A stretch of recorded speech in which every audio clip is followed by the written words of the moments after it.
Good evening and welcome back to Sports Talk ATL. I am Chase Earl, joined by Alex Lord. Great show for you on this Friday. We're going to talk about blockbuster trades for the Falcons, Kirk Cousins. We're going to talk about J.J. McCarthy and Drake May. We're even going to get into the best Will Ferrell movies of all time because there was a recent list and it was blasphemy and I got to discuss it. That's coming at the end of the show. We're going to start off with some surprising Brave cuts. They're not too surprising, but yesterday we did the Braves opening day roster predictions, and one of the guys that was on that, Ken Giles, has been optioned. Now he's on a minor league contract, so they can stash him away in the minors. But I think the more surprising thing about this is they also let Ray Kerr down, and now you're talking about Tyler Matzik, Dylan Lee, Jackson Stevens, potentially all being on the opening day roster. And what I've seen from Tyler Matzik and Dylan Lee, it doesn't quite look like they're 100% healthy, at least when they were a couple of years ago, when they were just absolute beast for the Atlanta Braves. But it looks like there's a very good chance both of them are on the opening day roster, which is very intriguing. Yeah, I want to begin. I'm going to respond to that. Happy National Women's Day. Shout out all the women. Vicky, Pam, my girlfriend Erin, and the greatest athletes of all time. My future girlfriend. Lolo Jones, Sha'Carri Richardson, Kim Mulkey, Angel Reese. Every great woman athlete, every great woman athlete went to yours other than LSU. Let's get back to the Braves. Yeah, these were definitely surprises, but you know, the good thing with the Braves bullpen is they do have a ton of flexibility with all those options. So I fully still expect Giles and Kerr at some point during the season.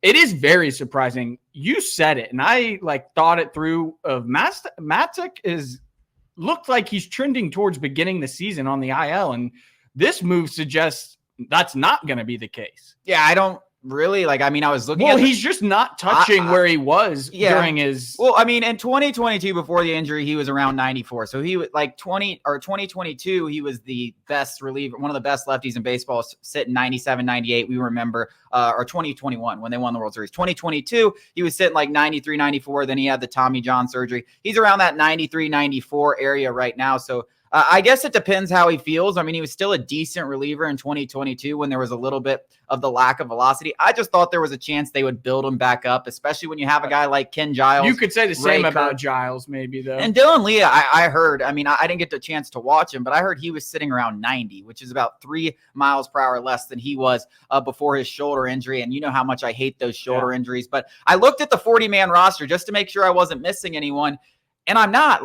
Those are the 3 guys that, if everything is as we expect, are most likely off chance. Maybe they Ronaldo Lopez isn't going to make the rotation, and maybe AJ Smith-Shawver. That is kind of the one thing the other thing I wanted to discuss is maybe they do think AJ Smith-Shawver or Bryce Elder, or I don't think it's going to be Hurston Waldrop, but I know you guys want to hear it, so I'll say his name. Hurston Waldrop wants to begin the year in the rotation. I was really impressed with Smith-Shawver. Wouldn't be totally surprised. I would be surprised, not totally surprised, because those guys have looked really good.